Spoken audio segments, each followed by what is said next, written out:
What's up, friends? Welcome to SPDM TV. My name is Mike, part of the SPDM crew, and I watch a lot of TV. We talk about various TV topics, reviews, and general appreciation of TV, past and new. You can follow me on Instagram, Threads, Blue Sky, and Serialized at MLHT2452 to see what all I'm watching. So, way back when, and by way back when, I mean a couple of years ago, it's not like it's that long, I used to write for a website where they gave me the opportunity to podcast.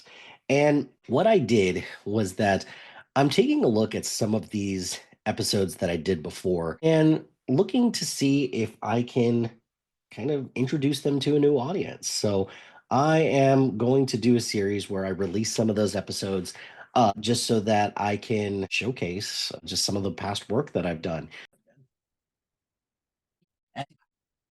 Today I have a guest. Please welcome Nick. Nick, how's it going? Hi. It's going well. Thanks for having me. Thanks for coming on. Greatly appreciate it. Why don't we start with plugs? Like, where can the people find you, and what have you got going on? Well, I am on. I'm still on Twitter. I haven't quite made the jump to Threads. The app is sitting on my phone, waiting to be explored, but haven't pulled that trigger yet. But I'm on Twitter at Jagged2319. I'm also on Letterboxd at Jagged2319, or you can search my name, Nick Ferro.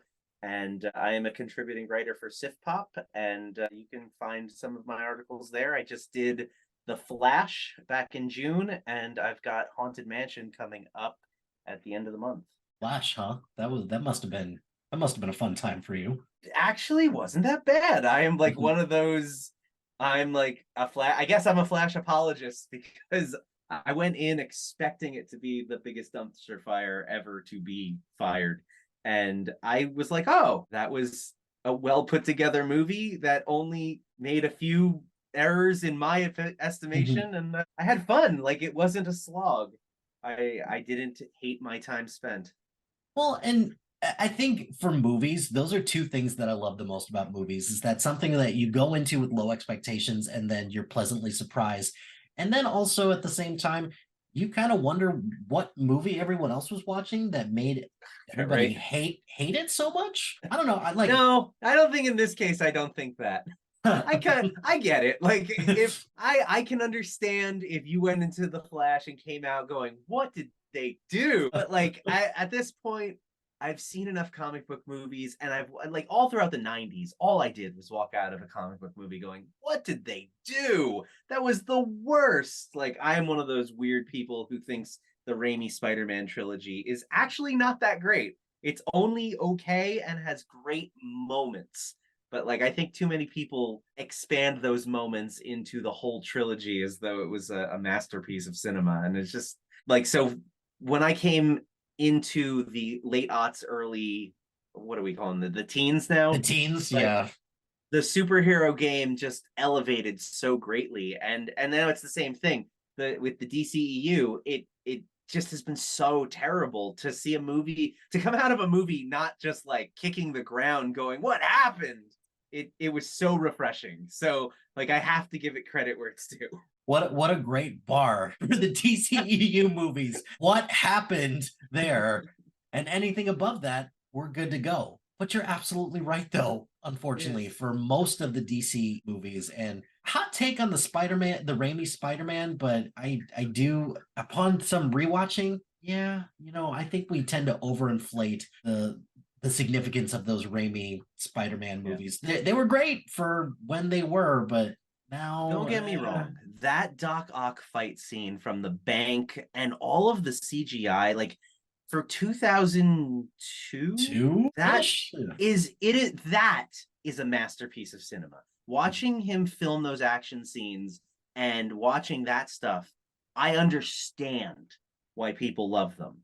But like, it's everything else in between. I just don't get it. Like, it's just like, oh, I don't like this. Fair. I will give you that. And as somebody who deeply loves the X-Men and I'm waiting for a decent crop of X-Men movies eventually in the MCU, maybe. Yeah, I do. Okay, I gotcha there. Well, that'll be for a separate conversation for another time. So we are talking about The Marvelous Mrs. Maisel, which I thought you said this was a superhero. Oh no, it's a Marvelous Mrs. Maisel. It's a superhero, right? I've already derailed the conversation once because this is my second try doing this because I said the wrong intro. So No, you're good. You're good. well, what better way to do this with another round three for this? So, but yes, we're talking about the marvelous Mrs. Maisel for a couple reasons. One, I posted something on Facebook asking people for just some if anybody was interested in talking TV. And Nick, you were among one of the ones who wanted to talk about the marvelous Mrs. Maisel, and I'm so glad that you did for a couple reasons. One, the marvelous Mrs. Maisel, it's kind of gotten put under it's kind of under the weeds right now, simply because their final season ended around the same time that Barry, Succession, and Ted Lasso, that's right, Ted Lasso, all ended, all heavy hitters, and then you have the marvelous Mrs. Maisel that ended too, and just it kind of just went no notoriety, no big articles, anything like that, kind of just faded away, and that's too bad. So I want to talk about this, and I'm so happy that you agreed to talk about it with me, so thank you for that. But yeah, I couldn't wait to talk about this show, and you're right, I haven't seen anybody talking about Mrs. Maisel, and I think I too am part of the problem that a lot of people it came and it went, and I think a lot of people like me went, I'll catch it when it's all done, like each week, because the show started out, they dropped the entire season in a day, and then it was in season 4 that they started breaking them up. So I think a lot of people just did the whole I'm gonna wait until it's done thing and then forgot about it, because that is the nature of streaming. By the time something's over, everyone's moving on to the next thing, and then you're right, it got completely buried by those other shows being over as well. yeah, which is interesting because Amazon, I'm kind of wishing that Amazon would pick a strategy here, because you're either going to drop everything all at once, or you're going to just go week to week. And yes, I get it, there's some shows that you could just comfortably drop all at once, no problem. Netflix has the same issue where they just kind of drop everything all at once, and some of them they go week to week with their more prominent shows. Do you have an opinion about that, or it just kind of depends on the show? It really does. And it's a risky strategy. You never know. Like, you could be the talk of the town for 6 to 8 to 10 weeks. Like, remember WandaVision? Yeah. That show just did so well. And each week, the internet was a buzz with conversation for the first 2 months of 2020 or 2021. I thought it was 20. It's the before times. Right. So for whatever was going on in the rest of the world, it was the one bit of respite we had, the one bit of joy that we could cling to. And for 2 months straight, that was all we talked about every week. So to get into that cultural consciousness like that is a special thing. So I understand why a lot of these streamers are now going to this weekly model. But then on the reverse side, another Marvel show that you've got right now, watching Secret Invasion, I really think it's another one of those things. Just, you should have dropped it all at once, or done it in 2 parts, 2 weeks. Don't make me wait, because now I'm on week 4 going, all right, get to the point now, because I'm getting a little tired of this, like, stopping my movie midway through and then waiting a week to finish it. Like, it's a double-edged sword. You either really luck out and win, or you just completely get bowled over by negative or people just not caring enough to tune in after a while. So that's very true. And I had this kind of similar conversation with Robert when I first started at Sif Pop. Was that one of the shows that I wanted to review was the Jack Reacher show on Amazon. Oh, that was really good. That was pretty good. I volunteered to review it, and by the time I got around to it, because it came out beginning of February, and then I finally finished it 3rd week in February. I was like, is it okay if I still review this? And he was like, no one's talking about this now. And that's fair. I couldn't blame him for saying that, but I'm like, okay, that's fine. No big deal. And it just sucks because I feel like Jack Reacher was one of those shows that, or it's just called Reacher. Sorry, Amazon, my mistake. But poor marketing. Well, when you're contending with the Jack Reacher movies as well with Tom Cruise, and then just pivoting completely in a different direction from, what it was from the movies, but a little bit closer to the books. Like good for you for trying to do that. But yeah, just it dropped all at once, and then you just barely heard a peep out of it. And here it is, like 3 years later, or 2 years later. No, 3 years later. Yeah, I can add, I promise. We still don't have a season 2 of that. So I know, right? it's kind of, I like, no, It's not even wild. not even a trailer, not even a, just release date, anything like that. And now that we have the Writers Guild strike, and now we have the Actors Guild on strike. Okay, who knows if that's gonna be People anything keep that. saying it, and I'm kind of on the agreement wagon. I'm fairly certain a lot of these streamers are going to be gone in the next 5 years. It's just they're going to start to collapse one after another because between not being able to market their shows, not being able to keep their shows in the consciousness, not licensing them to other people so that they can make some money off of it, and then not even putting them out on DVD anymore so that they have that additional revenue stream. Like reeling it back into Maisel, as soon as season 5 ended, I immediately went online and was like, I don't know how long I'm going to be keeping Amazon Prime for. I always want to see this show though, but I'm not keeping Amazon Prime for one television show. Let me Right. see if I can buy it on DVD, and it's not available anywhere unless I go like to an overseas like bootleg copy, and that's disappointing. Which is weird. You think that Amazon, of all places, Amazon would want multiple revenue streams for that. So that's an interesting strategy, Amazon. It's But strange. None of these shows are on DVD anymore. It's like they think that if we keep it from physical media, then you have to stay subscribed. And I don't think they realize that. Yeah, but is my $15 a month really enough to keep you in business? Like right. and I think they're starting to realize no. The answer is no. Like they've got people at Paramount Plus like screaming and they're like running around the flaming building. What do we do? What do we do? What do we do? So it's gonna be interesting these next few years, see what happens with all these streaming services. I just hope that this stuff doesn't disappear forever because it's just easier to write it off and not Yeah. pay anybody residuals than to actually put it out. I hate that about streaming services. I got rid of all my physical media a couple years ago, and yeah, I know. It broke my heart to do that because I had a glorious movie collection Oh, and TV show collection as well. But it was time because all I was doing was streaming. I had one kid at the time. Now I have two, and we ran into a situation recently where physical media would have come in handy. Our Comcast internet went out because oh, I'm thinking that the guys who mow the lawn in our subdivision, they just kind of went through the oh no. cable line. So we have been without internet for almost 2 weeks. Oh And no. there With is two not kids, that's not good. there is nothing that has caused more panic in my house up until this point than having no internet for the last 2 weeks. But we we still had a Blu-ray player collecting dust downstairs, so we went to the library and we got some Blu-rays. And my 6-year-old, when we installed the Blu-ray player, she's like, "What do I do now? I've failed Right. you. I have failed you as a parent, and especially as I a have parent who failed you, Anakin. you underestimate my power."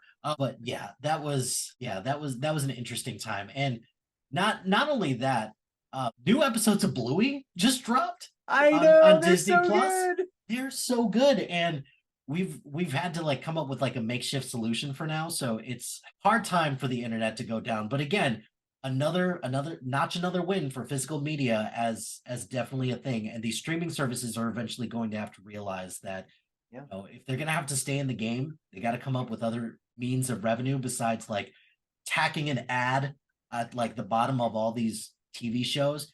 And just physical media is definitely going to be a thing, continue to be a thing, while these streaming services, we're due in for a contraction, and we've already had some contraction with Discovery Plus and HBO Max combining to Max, which is a stupid name, streaming service. So dumb. And then you even have Showtime being combined With with Paramount. Yeah. Paramount with Paramount Plus. It's only a matter of time before before Disney Plus and Hulu just combine, because it doesn't make sense to have two. And I'm hoping that Hulu survives, strangely, from. My hope is that Hulu and Disney Plus do what Paramount and Showtime do. You don't have to pay anything. Well, you have to pay something. They increased it a little bit, but Not like that currently much, I'm yeah. paying for the year. I have a year subscription to Paramount Plus because I got a super deal for like half off the whole Yeah. year.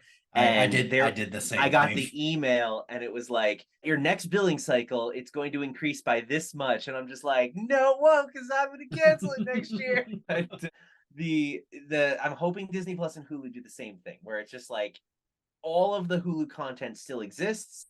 It's just on Disney Plus now. Just get rid of that second app. There's no need for it. Well, I would assume that Hulu would be the one to survive, simply because they also have the live streaming or the live TV portion. They do, but I mean, why not just integrate that into Disney Plus? And now you've made Disney Plus so much more valuable. There you go. That's the pitch. Disney Plus Plus. That's what it's Plus going to be called. Disney Plus Plus. So good lord. Then they're all going to start adding pluses onto their. I mean, it's only a matter of time. Everybody is just adding a plus to whatever they have, as if that's the only thing that's going to differentiating them. It'll be Disney Plus Max. Oh, you heard it here, everybody. Nick predicts Disney Plus Max, which well, no, that'll have actually. I take it back. That's what'll happen when Disney inevitably buys Discovery, and they have Disney Plus and Max, and then they'll call it Disney Plus Max. There we go. And they'll get the Goofy movie, Max from the Goofy movie, to be the big mascot for all of this. Like Disney Genie's got Genie, and now it's Disney Plus Max. Yuck. Do you work for Disney? Because that sounds like a very no, but Disney, you give me a call. I've got lots of ideas like this. Perfect. That one was free. The next ones are going to cost you, because Bob Iger is so concerned about shelling out more money to writers and actors and everything like that. He doesn't get it, even though he makes $25 million annually plus all that stuff. So I think you can afford it, Iger. Come on, lock it up. Anyways, so let's get back to the Marvelous Mrs. Maisel. So Nick, when did you first start watching the Marvelous Mrs. Maisel? I was late to the party. I had first heard about it. I was watching an episode of Screen Junkies, and they were talking about it on there, and like they were describing it. And I'm like, this sounds amazing. I would love to watch this show, but I didn't have Prime at the time, so I was like, all right, fine, whatever. When I get it, if I get it, first thing I watch, and it sure was. So we got it. Some kind of deal, and as soon as I figured out how to download the app, I was watching the Marvelous Mrs. Maisel season 1, and it just happened to be right around the time season 2 was launching. So I pretty much binged season 1 and 2 back to back, and just immediately fell in love with the show. Like when it ended, oh no, what? So first time, oh no, you're kind of cutting out a little bit. Okay, we're good now. Okay, I'll just edit that part out. No worries about that. So okay, cool. So I'm also late to the party. It told me the recording had stopped, so I was afraid. No, you're all good.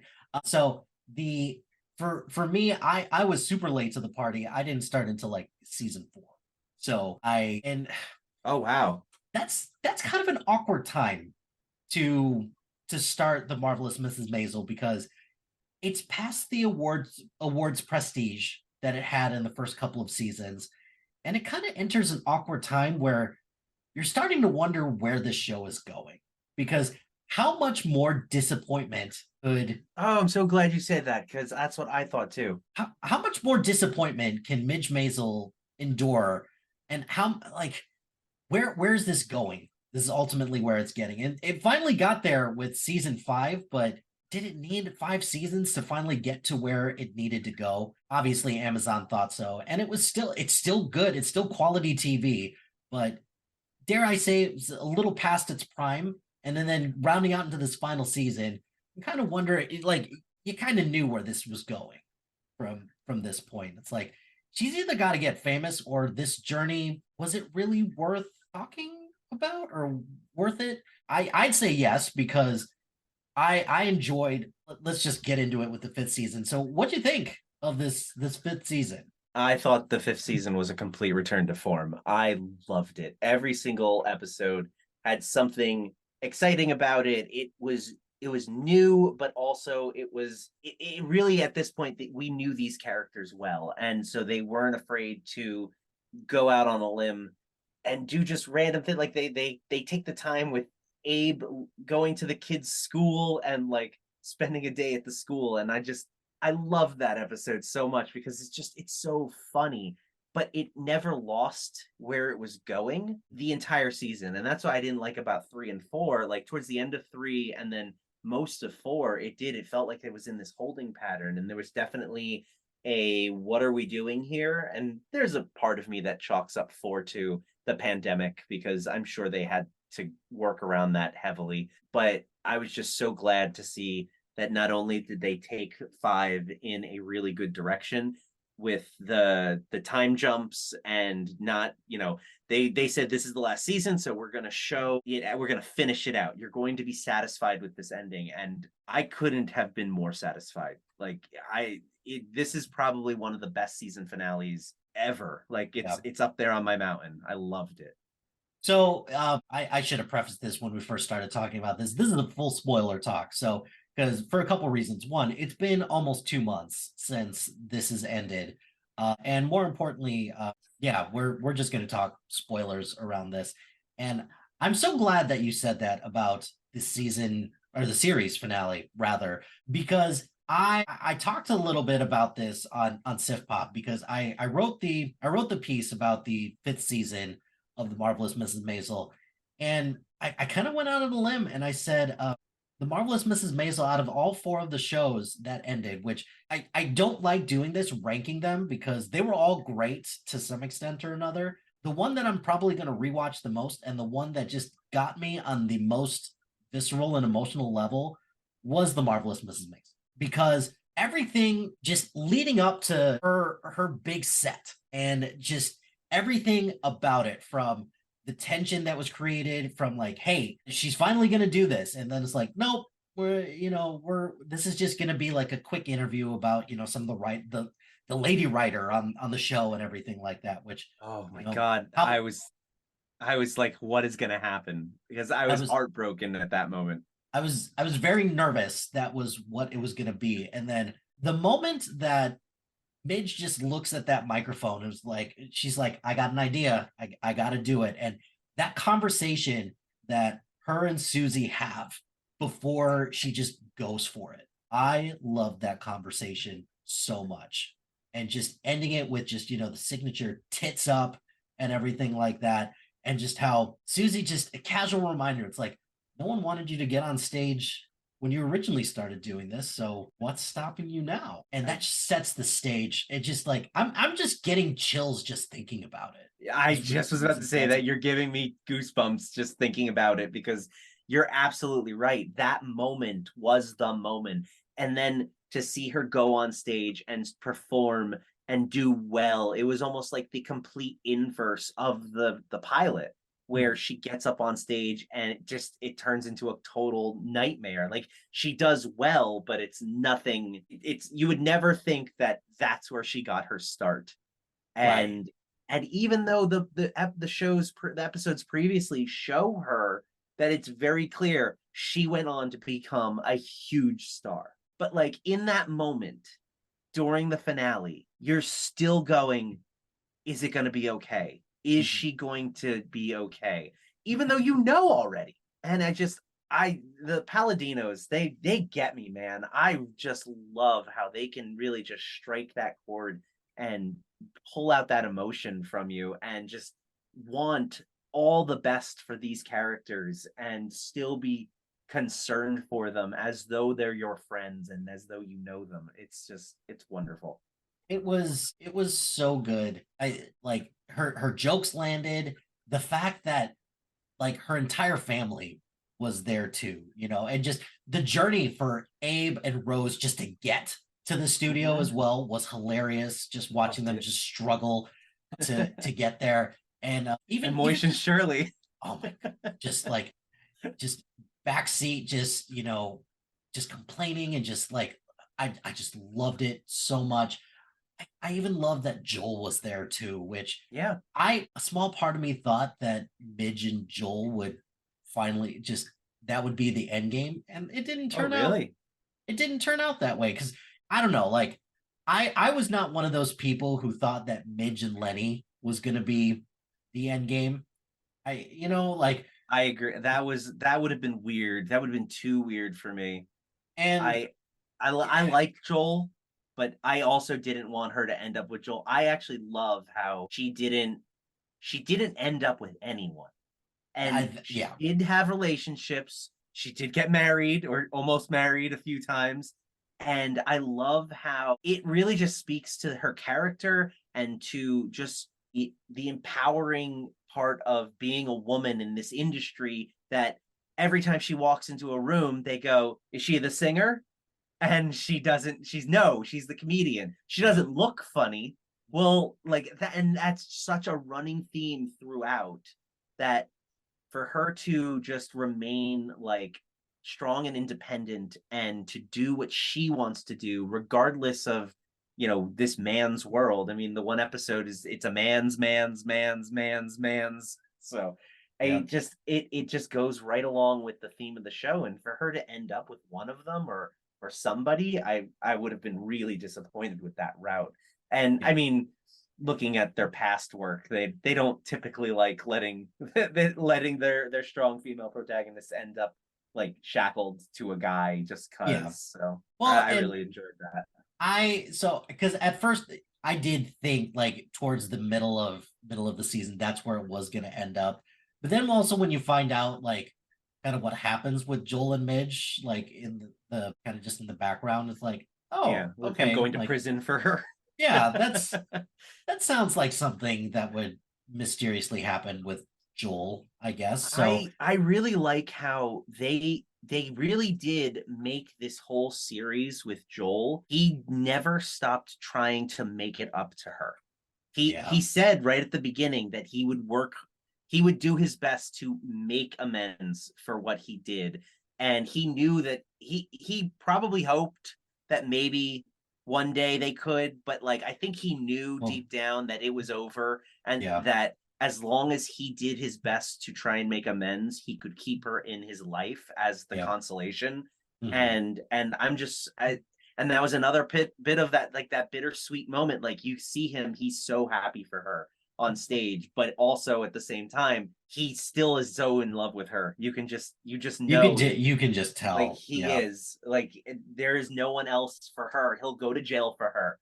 He'll do whatever it takes to make sure that she is a success because he wants nothing but the best for her. And like another person where you know that she just wants the best for Midge. Just the look that Susie Right. gives Midge after that, like she's on the verge of tears. She's just like that one got me good, especially considering in the couple of episodes before that, you kind of know like what happened The between roast. them. The roast, which was I kind of listed that as one of my favorite episodes of I TV this think it's season. one of my favorites of the entire series. Definitely, it's so well done. The between the cameo actors that show up in it, the way that the story is told, how not only does it pay off a an issue that you didn't even really see coming because you like it, they bicker, sure, but like you never would have expected that it would do a time jump midway through the season and they haven't spoken in years and you're like, "What?" Yeah, And then just the way they you learn about it all. And then they also pay off her and David Paymer's character and their relationship. Like it was Susie's episode. And so Midge not being in it made all the sense in the world. But at the same time, Midge not being in it was the emotional gut punch that just when she says at the end in her video speech to her, like, we should get, like, I was a puddle on the floor. I yeah. just, oh my God, that episode was brilliant. It was so good because you're secretly waiting, waiting for Midge to either show up or there be something there Mm-hmm. so that they could make amends. Even though, like I that it is something about the time jump that like kind of sucks when you have a limited amount of time Yeah. with the show like this is that I want to see more of what happened, but they give you just enough to know, like, okay, here's the details, here's what happened, here's the fallout, and we're good. We don't need a whole lot of filler in between. We don't need a whole lot of, like, if this show would have continued, we would have gotten a couple episodes where they kind of just would be split apart, and then they'd just be talking about, like, I wonder if Susie's doing okay. I wonder how Midge Yeah. is doing right now. That's we didn't need that. Yeah, and they already did that in season 2 or 3 when the two of them are just when Susie goes to work for Sophie Lennon. They have a huge falling out and they bicker back and forth constantly. Eventually they make up, and like that's their relationship. So like when it gets to the point where they say in that episode that they haven't spoken in years, it's like, oh my God, like they're really going there. And it could have been a cheat.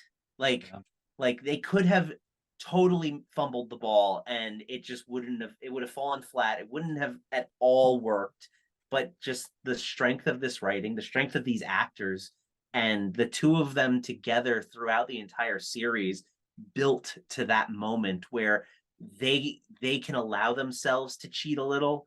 And if you're in, then you're in. Like you're all in. It's wonderful, these two. And it even pays off because you mentioned kind of just the payoff from that roast episode of just like learning about everything that's going on between Susie and Midge, and just the making up that they have at the end, and that gets paid off in the last moments of the final episode where they do a time jump Jeopardy to like together. I loved that so much. They're both super successful. They're back to being friends, and instead of them, just getting drinks at a place, they're just on the phone talking to each other. I love that so much. Even though there's a small part of me who probably would have much rather had the exclamation point on the show being that final set.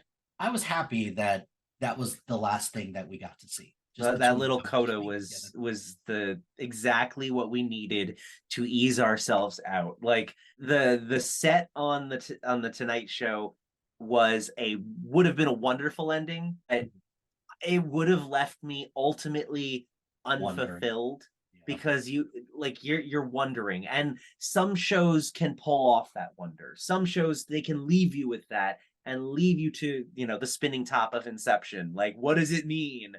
Some shows you absolutely want to see where they ended up, what happened. Like these are two characters that in my notes I'm writing like all the things that I wish I could have seen. Like that's how wonderful they were. I want to see all the movies that Midge was in because she obviously became a world-class comedian, like the likes of Steve Martin or Martin Short. Like she's doing movies in the 80s. What zany comedy was Midge Maisel in? Like I can only imagine what type of stand-up specials did she do? What were her takes on the 80s and the 70s and the 90s and the 2000s? Like give her a Hacks type show where she has a comeback. Like I want to see more of her. Like I love her so much. I want to see everything her entire life did. Maybe they'll write a fake memoir where you can actually then find out what was her life like, because she's that rich of a character. I just wanted to know more. I could see down the road Amazon doing either a spin-off of this or like a mini series of this. Just, they've left mini revival. A mini revival, or just even like a Amazon movie. Just like the Gilmore Girls did the that little reboot with the four movie length episodes or whatever they were. Yeah. And that was really good. And I still really hope they bring out another one because I'd love to see more. Yeah. Yeah. So, and you're right. It is a testament to the writing, the performances, like start like with our lead, Rachel. I'm horrible with names. So Rachel Brosnahan. There we go. Our future Lois Lane as well. Future Lois Lane. I was so thrilled to hear that they picked her. She's the only choice for me. I was pumped about that. And considering that from where I originally saw her from in House of Cards, and she was fantastic in House of Cards. I completely forgot she was in that. Because she's not like a main character, but she's like a vital character in House of Cards, and just her story is just so incredibly tragic with just how it ends and everything like that in House of Cards, and to see her just not only have the sheer amount of range from what she was in House of Cards to this, wow. I'm very happy with the success that she's had. She's obviously gotten recognized a lot for this role. I think this is I sincerely hope that this will be her like one of her most remembered roles, but I certainly hope that it's not going to be the peak of where she's going to be moving forward. Oh, I agree. I really hope that more bigger and better. My only concern with her being Lois Lane is the potential typecasting, because everybody, when you think Lois Lane, you think of that 60s mentality because of the original Superman, and because that's usually how they try and portray Superman. I think Man of Steel was really the only one that kind of gave Lois Lane more of that modern feel. So Yeah. I hope they don't typecast her and like, she's a Mrs. Maisel type. Like I want to see her do more, because I really know she has it in her to do the whole range, and just she could be one of our greatest stars in the next 10-15 years.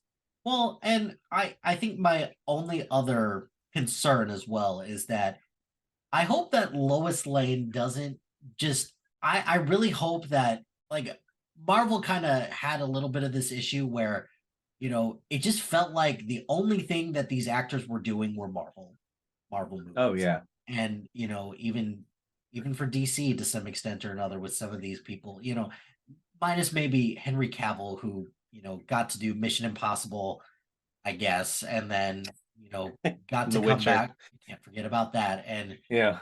then to tease him to come back to the DCEU and then not. But yeah, anyways, I just don't want To the be DC pigeonholed in these superhero movies yeah, now. I don't want her to just only do this. I want just to continue to see her in a diverse and diverse grouping of different movies and TV shows that she's just gonna knock it out. Yeah, I agree. She's fantastic. Which and I want to segue, because you can't talk Maisel without Susie, and just now it's my turn to have complete brain fart on her name. Alex Thane. Yeah. Borstein, yep. She's just so amazingly wonderful. I love her in just everything about her spunk. She's got this comedy special on Amazon too. Oh, And really? just like, she's so funny. And I actually just learned recently she was supposed to be Sookie in Gilmore Girls, but Really? because of another show, she was contractually stuck. She couldn't get in there. So they had her appear as the harp player in the first couple episodes. And she's like just all the way back then, and voice of Lois on Family Guy. She's just so funny and so talented. I really hope that we see more of her in either roles like this or anything else, because just like I want to say this is her probably her best role and her best performance, because just she's wonderful in it. And the two of them together, I hope they do more stuff together. These two together are just so electric, and They it's so great. And I think one of the things that I loved about this season, and kind of just I guess just about the whole show in general, is just the parallel that their stories have to one another, both Midge and Susie, about both struggling to make it in their respective fields, both not being taken seriously as women during this time, both just hustling and just doing whatever it takes in order to be successful. And the roast episode I loved for a variety of reasons, but I think the thing that I loved the most about the roast episode is that Susie made it. Yeah. Susie just the notoriety she gets from all like the clientele that she managed, and just being known as this like super agent and super manager and things like that. I love that, and I just love seeing that, and just the notoriety and respect that she got, even though all those comics were like kind of afraid of her as well, Yeah, because they were. they just know And that like the story, the made up the story. Oh, did you hear? She killed him and took all of his clients. Like, right. I killed the daughter-in-law. that was I love that episode so much, but just I love that they gave Susie, just this great standalone episode for her, kind of like what you talked about before. And I just love just hearing all the things, all the things that they kind of just filled in the gaps and just show that, like, yeah, like Midge made it, but Susie made it as well. And to some extent or another, Susie kind of made it without Midge too, which Yeah. Midge is an important part of Susie's, rise to prominence, obviously, but to know that even after they're falling out, that Susie continued to, just kick ass and make it. I was so happy about that, because I would hate it if Midge and Susie had this big falling out and Susie would just go to rock bottom. I think that would be so disingenuous. That would have been awful. And I'm just so glad that they continued this upward trajectory for both of them. And they played it so well too, because you weren't sure. Because just in I think it was the episode previous, she was fighting with her only other client about taking that movie role. And you could see, like, she was willing to go to a men's bathhouse to get him this role, but then she was also, fighting to make sure that he took the right position. And she was being a little selfish at a point, but like you could see, like, she is still learning. She's also now learning she has to be different with her clients. She can't be the same with Midge as she is with everyone else. And so like there's so much growth there. And so like then to see the jump forward, and it's just like, all right, she made it. Awesome. I think the only thing I wasn't sure on was her secretary. Like, did her secretary make it? I think she did. I might have missed it, but like I loved her too. And I was like, this little pod that they have with Susie Myerson and Associates is just, it's such a fun like group of people, and these actors come together, and just the writing is just so whip smart and fast, and they all pull it off so wonderfully. It's just, I can't stop gushing about the show because I loved it so much. And yeah, I mean, you said it before that this was probably the best of the those 4 season finales. I agree with you. I think if anything, this was the one show that stayed true to its mission statement. I think that I didn't see Succession, but I think Barry and Ted Lasso both fell off from what they initially had set out to do. I think Barry got too dark and lost the comedy element of itself too much. And I think Ted Lasso was starting to go in a direction that was interesting and new. And then in the finale reverted back to season 1, episode 1 of Ted Lasso, which I loved, but I also don't believe at all for a minute that that's the series finale. So it's like, it almost feels like a cheat, because it's like they were kind of doing both. They were trying to make it a series finale, but also a season finale, because we might come back under a new name next year. So I think Maisel was the one that really nailed home. And just as I said, it's like the perfect inverse of the pilot episode. It started with her on a stage, and it ended with her on a stage. And then the rest of the show being the coda that mirrors the coda at the end. It's not just about the stage, it's about her life. And it ends with her and Susie on the phone, popping in the VHS tape, push and play at the same time, and just, it's about their life and their life together. And I loved it. I was just about to ask you, like, what are you going to remember about the show the most? And you kind of just already said it. So it's like you're reading my mind. So it's we're going to the Catskills. That's what I'm going to remember the most. When I first started watching the show, because I binged most of like seasons 1, 2, and 3, I was like a little confused about that Catskills storyline. But looking back at it, that Catskills storyline mattered in a lot more ways than I think I give it credit for.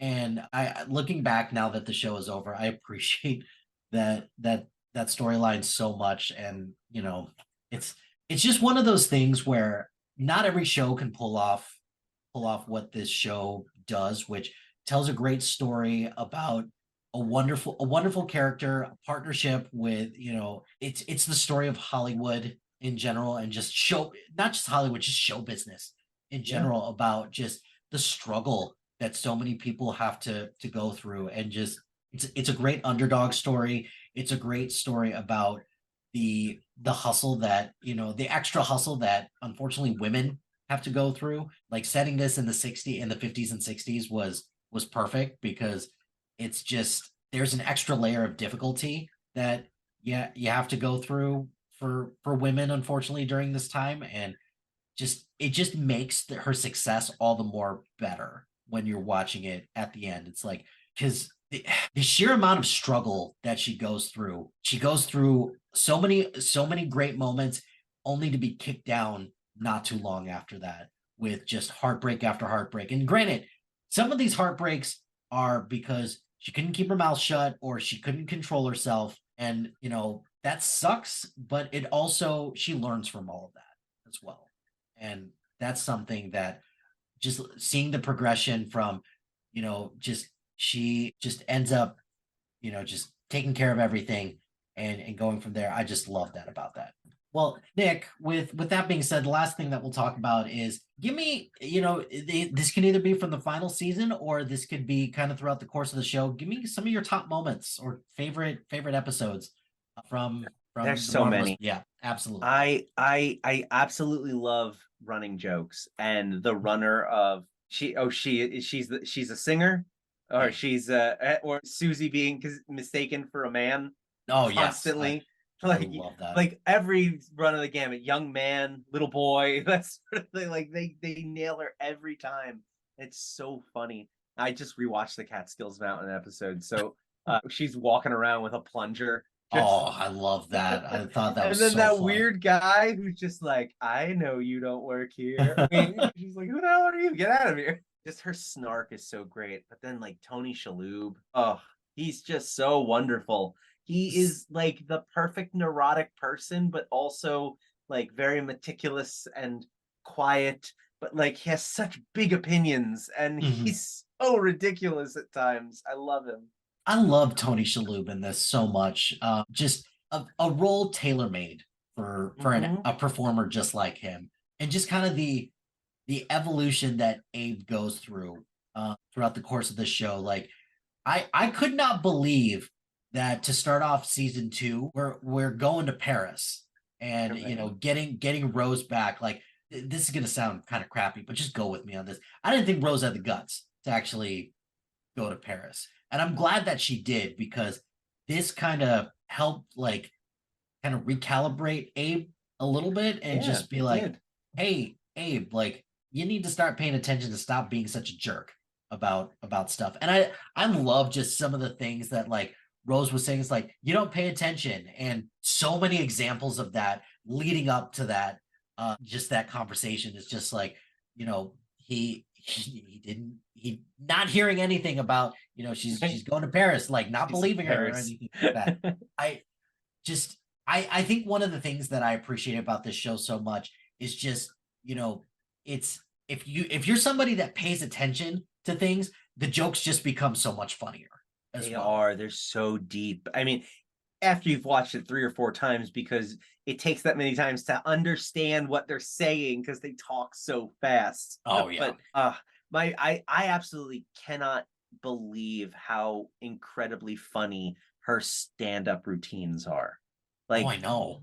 It blows me away that they I mean, they don't obviously do like a tight 5 every time, but like they'll toss her up on stage for like here and there, just little moments, and she'll get to talk for like a solid 3 minutes, and it's almost always gold. And I cannot believe how consistent they were with that. Like, she had a style, she had a flair, she had a ton of like recurring jokes or types of jokes. And of course, whenever she then elevates like stories from the episodes we're watching, it really works. I love, was one of the first one of the last episodes of the first season, when it opens up when her just refining her bits, like telling the story about her parents. She walked in on her parents finishing up having sex by pushing the beds apart. and how the joke starts out as only okay and then evolves into just a rip-roaring hilarious joke. And the show has the ability to tell you that joke over and over and over again, and every time she improves on it, it gets better and better, and you laugh every time, even though you know the punchline every time, and even though she may tweak a bit of the punchline, it's so clever, and just the way that she performs the material as well as the material itself is just it's so funny, and I can't imagine how they came up with all of that and were just Oh, so I know. consistent throughout. I know. And the I think the thing that resonated the most with what you just said is just the craft of stand-up comedy. Because I've known people who have tried to break into stand-up comedy, and they tell me how insanely difficult it is because Yeah. it is just you on stage. And you have to come up with material that, obviously is funny. That's the point. That's the point. But at the same time, you have to find a way to connect with the audience, and you have to figure out a way to bounce back when something doesn't work. And we've seen plenty of times when Midge says something that doesn't work, and she has to find a way to bounce back. And Yeah. that's something that's a testament to not only her performance, but the character itself, just how she always figures out a way to bounce back. And sure, we see plenty of times where it's just like, yeah, just not my night. And that's okay, because, you know, not every performance is going to be a home run. But, if to equate it to baseball terms, like most of her shows are home runs, if not triples, because they've always got something going on it. And because we see so much of her life, you're just rooting for her extra more because you just want her to succeed. And like one of my favorite moments is when she worked that telethon, and Yes. she, you weren't sure she was going to get on because Sophie Lennon was there. And when she gets on and she knocks it out of the park during She that makes the most of performance, her time. and just that's a consistent theme throughout the course of the show. It's like, hey, make the most of the opportunities that you do get. And you know that was one that I was so ecstatic because she was so excited to possibly get on the set, and to know that like Sophie Lennon was there kind of messing with her a little Yeah. bit. And then for the set that she does kind of just makeshift get from that moment, I was just so ecstatic for her at that time. Like I get it, she's not real, but like I'm invested at this point, and I Yeah, just and want that's her. that's the magic of the show. You are invested in this imaginary person who didn't actually exist all the way back in the 50s and 60s. Yeah. But like it's just they know how to twist it. But then they also do the thing on the reverse side where she is her own worst enemy throughout the show, and that is the theme of it. She is constantly shooting herself in the foot. And I know that a lot of that is, because you have to, she can't always be on top of the world, but the show also does it in a way that it's not just, you know, paint by numbers a television show. It needs to have ups and downs. It really is learning experiences for her, and it's a character flaw that she has. Sometimes that character flaw gets her on the Tonight Show and a huge star. Sometimes she says the wrong thing about Sophie Lennon and it just like tanks her ability to get work. Like she has that mouth of hers. It's both a godsend and a curse. Yep, yep, absolutely. And I think the thing that I'm going to love, that I love and miss, I'm going to miss about this show the most, is just the fearlessness that Midge Maisel has, capped off with, I think, one of my favorite lines of television in a long time in her final stand-up set, when she says, "Being a coward is only cute in The Wizard of Oz." Like Right.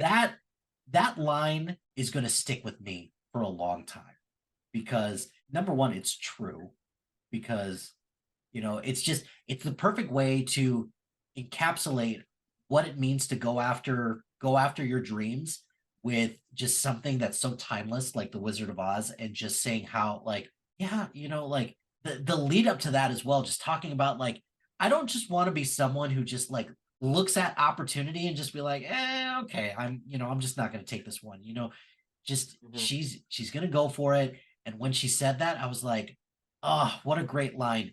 And then the punchline of the joke where she remembers her kids' names. Oh my Oh, God, what that was that the was that was perfect perfect. capper. Perfect way to end that. And just watching that last moment, I'm not gonna lie, I teared up during that moment because it was like Oh, I was a you mess. you knocked it out of the park. And then when she gets invited to sit on the couch as well, I was like, oh, Oh, that oh, was it. oh, oh, what a Everything I've ever wanted for you has finally happened. yeah. So, Nick, anything else? Any like last thoughts about the Marvelous Mrs. Maisel? Like I think we'd any be final? remiss if we didn't mention Kevin Pollak as Oh, Moish. yeah. He is such a presence throughout this entire show. It is so infuriating to see a character that you love because of how funny he is and how the rapport he has. But when he's in that one episode in the season 5 where he's in Joel's bar and Midge is trying to just do a set on stage and he is just Just ruining it for her. Like you are not going with just it. Yeah. so mad at him because he is being such an ass, and you're like, dude, just let her do it. And like in season 3, he does it at the dinner table when she tells them, I'm a stand-up comedian. He goes, tell me a joke. Let's hear a joke. That wasn't a very funny joke. Maybe you should No. be better at joke. Do you sing? Maybe you should sing. I love him so much because he is a good character. When he does that thing for Joel where he says like, I'm firing you, but I owe you some money, and here's all the money that I owe you over the years. Go be your own man. Like, he's such a good character, a good person at heart, but he's such a son of a bitch Yeah. sometimes. And Oh yeah. he plays both sides of that coin so well. And then him and I don't know the actress's name, the one who plays his wife Shirley, they have such a rapport together.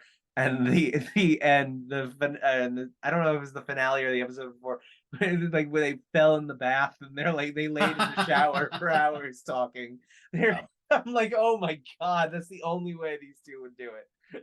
I thought, yeah, I thought that was, I loved that part. And just all the crap talking that they talk about with getting divorced and everything like that. We're done, we're separating and all that stuff.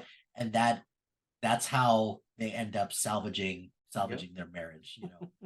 Caroline Aaron is Shirley, the person who plays Shirley's name. And I think the last thing that I'll kind of leave with, like I love a lot of the relationships in the show. That's something that I'm gonna miss. Kind of just like one last final thing that I liked were just some of like the heartbreaking talks between Midge and Joel when Yeah. all starting with like Joel admitting to Midge like we're done because I'm I'm cheating on you and all that stuff. That conversation capped off with when Joel figures out that, Midge is doing stand-up comedy kind of at his expense as well. The phone call that they have when she's in Paris and she's talking to him about stuff. Just for them to those are some of the low moments of the show, but then when you get to the high moment when just Joel looks so proud of her when she does that stand-up set, and it's just you're rooting for them to just be content with each other, because I was talking about earlier how I thought that that was gonna be the end game, but just for them to just have that moment where he just looks so proud of her and she's just so appreciative that he's just even there, you It know. was it was amazing that episode where he did find out and he walks in, she's doing the set, and the set is about him. And then that guy starts catcalling her and telling her she sucks, and he follows him out there and beats the crap out of him and says she's good. Yeah. She's really good. And it's like you see it right there because that was he was going there to get on stage because he thought that was what he should be doing, and he finds out that she's like all in one short scene. He shows betrayal. Like he was betrayed wholeheartedly. He was completely embarrassed by what she was talking about him, and then he was enraged, and he finally came to the conclusion that like this isn't for him. He's seen what greatness looks like in Midge, and he knows that he could never have done what she did, and that like you said right then and there, he is like in her corner and behind her, and he has her back from then on. And just I love how the character only gets better from there. Like he's such a great character, and another one I don't know the name. He is a fantastic actor in this role as well. Michael Egan. I'll figure that out soon. But I'm going to miss all of these characters. I'm going to miss all these performances as well. I'm hoping that this will find, now that it's over, I hope that more people will find it and remember it, particularly for seasons 1, 2, and 5 in particular, which were some of the best TV that you could ask for at the time. Absolutely. With the Sorkin-esque dialogue and delivery as well. And just how, again, if you pay attention, if you're somebody who is looking for things to pay off from a joke standpoint, or just kind of even from a story standpoint, this is the show for you. So that's something that I'm not sure we're going to get anytime soon. Well, one, because we're in the middle of a writer's strike, but two, I think it's just a very, very special show in that sense that I'm not sure we're going to get again, especially. I don't know. I wouldn't be so sure. This show, the reason it's funny. I just remembered this when I first started watching it. I had no idea who the writer, director, creator was.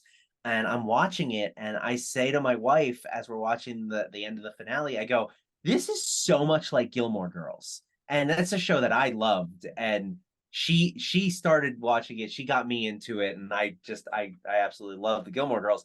And I'm like, this just feels so much like. And then at the end, Amy Sherman Palladino. I'm like, oh my god, that's why it all makes sense. So hey, we got the Gilmore Girls.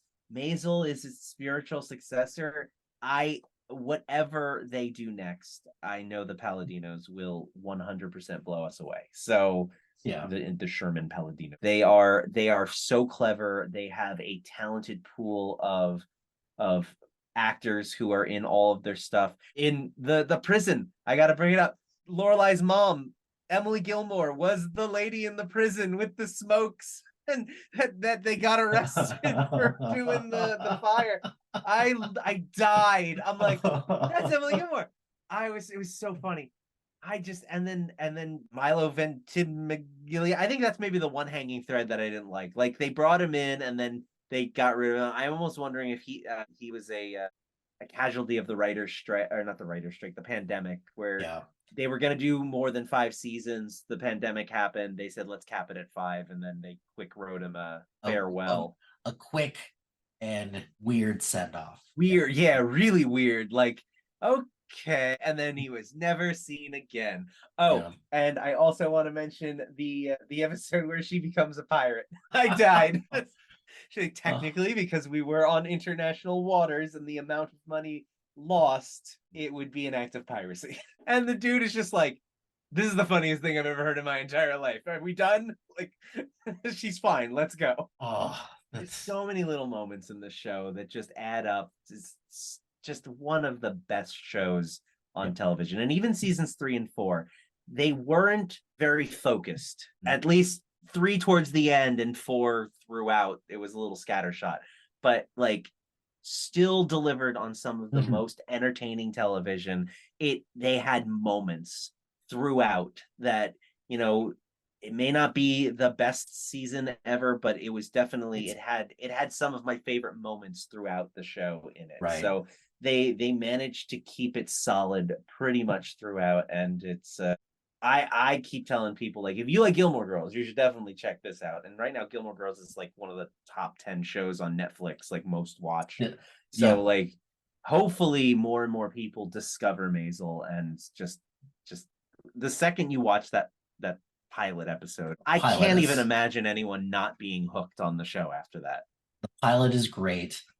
And I certainly hope, because I'm going out on a limb and saying that although I love Ted Lasso, I'm gonna go back and I'm probably gonna rewatch Ted Lasso season 1. This is probably the only show that I'm probably gonna watch all 5 seasons again, probably because Succession, like I love Succession, it's quality TV, but the rewatchability for it for me is not quite there. And Barry, like you said, skewed a little too far in terms of darkness. But in this year, a lot of like great TV is ending. And I think The Marvelous Mrs. Maisel for me is like one of the only ones so far that I'm like genuinely sad that Yeah, me too. that we're done. And there's going to be a lot more shows that are going to be done this year, whether intentionally or planned, or unintentionally or planned. Yeah. Or it is what it is. But this is the new age of television that we're going to have to be living in. And Optimistically, I think this writer's strike won't be as devastating as the one back in the 2008, because realistically, the way shows are written now is so different.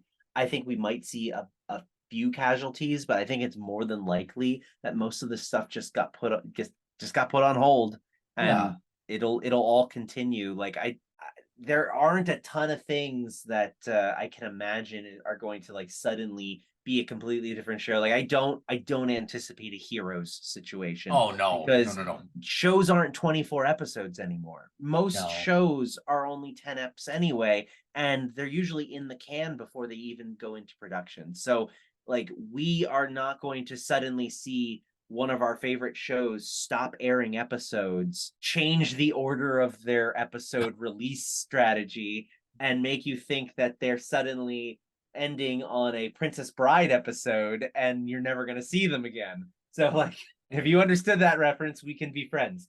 But that writer's strike really crippled the industry back then because of the way the industry ran. I think now it's so different that I think for the most part, the only people who are going to be hurt by this are like the cable networks, like your NCISs, but like they're so serialized anyway that it's not going to be too big of a thing. Like they're strong, they're not going anywhere.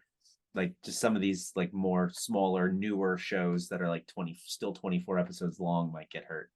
Yeah, I agree with most of that. I think the writer's strike, on top of what we were talking about, this inflection point with streaming, I think I'm not saying it's doom and gloom when it comes to television, because I just think that this is going to be a transition time for television, and I think it's going to be for the better though, because hopefully. I think with some streaming contraction and just general attitude differences for some streamers, like, hey, maybe we shouldn't focus so much on quantity and maybe focus a little bit more on quality. Right. And maybe all of these shows that we pull the plug on for after one season, like some of the shows it's warranted, because like the premise of this, like I see why you greenlit it, but like we didn't need this.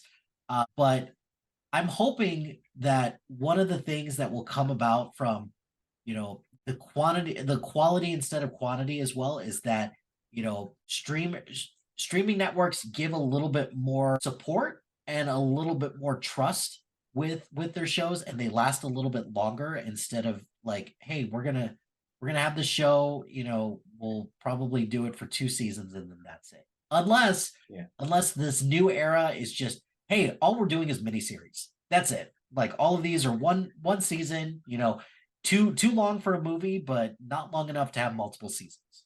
Which I'm actually hoping we go away from that. One of the best shows on television last year was Strange New Worlds. And the reason it is because they, for the first time in a long time, I was given an episode, a season of television where I can just right now go watch episode 5 and not be completely lost, and not have to start at the beginning and watch all the way up to episode 5 to understand what's going on. I could just pop in 5 and be done. And then maybe next week I'll pop in 8. And like, I miss that. I don't know if it's my old age that I'm just like, I don't have the investment. Like I want to go back and rewatch shows like Barry. Like, but I really feel like I can't, like, because there's just too many episodes. Although Barry is a bad example because they're shorter episodes. But Succession would be a great example. Succession. I didn't watch that one. That one was on my brain. I was like, I haven't watched that one. What's it going?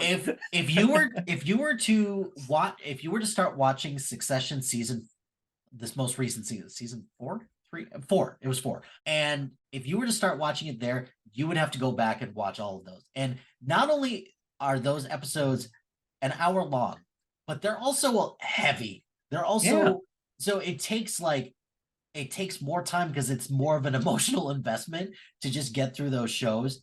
But you're totally right. I do miss stuff like that. It's something that to kind of contrast that, like the Orville, for example. So originally the Orville was like that, and then the final season it wasn't like that because you kind of had it was a little bit more of a connected storyline, which I'm not sure how I felt about that, but I still enjoyed it. But it's one of those things where I couldn't just pop in for this one episode. I'd have to go back and watch some of the previous ones. And I certainly hope that we get more shows like that, because like Abbott Elementary is like that, where there's not so much a connected storyline, but I could just pop in and out and I'll be good. I'll still be good. The comedies nowadays are still good with that. I just these hour-long dramas that it's like, oh man, I don't have it in me to start a 9-hour movie and just watch a 9-hour movie back to back. Like it's just I can't do that anymore. I need, I want a quick bite, something nice and fun and light. That's why I liked She-Hulk. I really enjoyed She-Hulk for that, because it's like you get in, you get out, and you had some fun. And so I really hope more shows are doing it, or at the very least be like Hacks, and there's 10 episodes and they're only a half hour long, and sure, it may be a connected story, but they're only a half hour long. Like it's not too much of a time investment, and Hacks is like one of the best shows on television. It's very well written, it's entertaining. Like you don't need to be prestige drama, hour long television, 10 episode seasons. Like it's doable. I think we've gotten away from it because people like the serialized stories. I'm not gonna lie, it is one of the hardest things because my focus right now is writing about TV. And quick aside, the reason why I started shifting towards TV is because at Sif Pop, like we're your movie friends. Yeah, you only get so many chances to review some shows. And as someone who was just starting, some of the movies I got, like the first movie I reviewed for Sif Pop was Space Jam 2. Oh no, I understand that pain. I think my first one was Peter Rabbit 2. Yeah, and you just like with a lot of organizations, you should just be happy with what you get and go from there. And I noticed pretty early on in my Sif Pop writing is that no one's talking about the TV stuff. So I got more opportunities to talk about TV. And then eventually I was like, I think I'm going to focus on this, even though I came in with the intention of wanting to focus on movies because I love movies. Well, you opened the door, because now I'm the resident Star Trek writer. I do all of the Star Trek shows. I was pushing at Picard season 3 for a spoiler review, because I know we don't typically do that. I was like, hey, just so you know, I wrote this whole other full spoiler review in case you wanted to use that too. You can look it over and let me know. And he's like, well, we don't really spoilers. And I was like, all right. I've pitched a spoiler review on, because there's some shows that I was like, I think a spoiler review would actually be pretty good.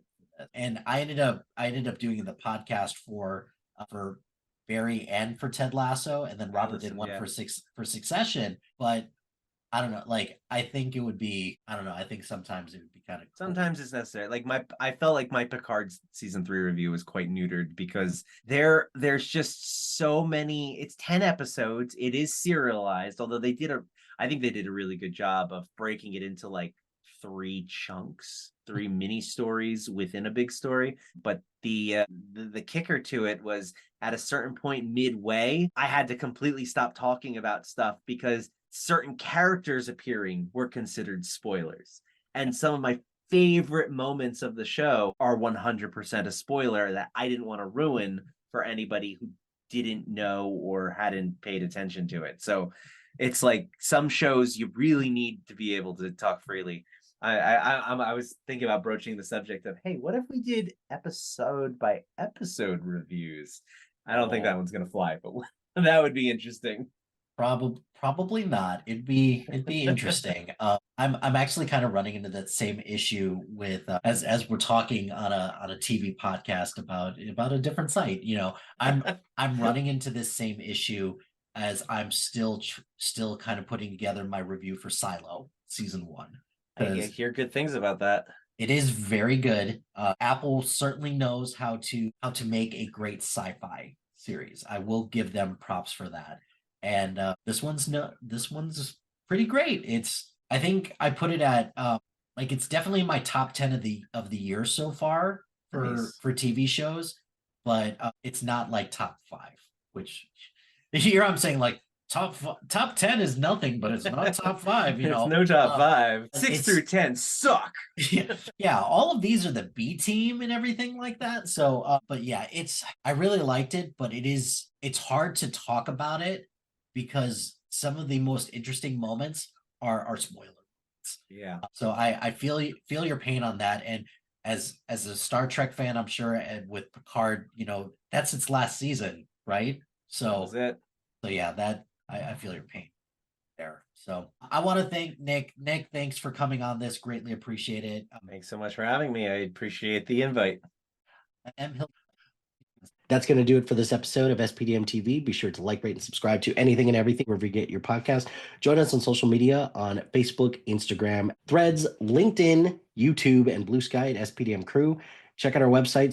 Check out our website at com. Shout out to HiFlyer Creative Studios for making our awesome logo. Greatly appreciate their support. And if you have any creative needs, contact them at HiFlyerCreative.com. Check out the other shows on our network. We've got a lot of great content on there, and I'm really proud of the work that everyone's doing. We've got a ton of different things that you could ask for. So check out the other shows on our network. And if you've got a podcast idea or you're interested in being part of the SPDM crew as a guest or collaborating, email us at gmail.com. Until next time, happy watching, friends.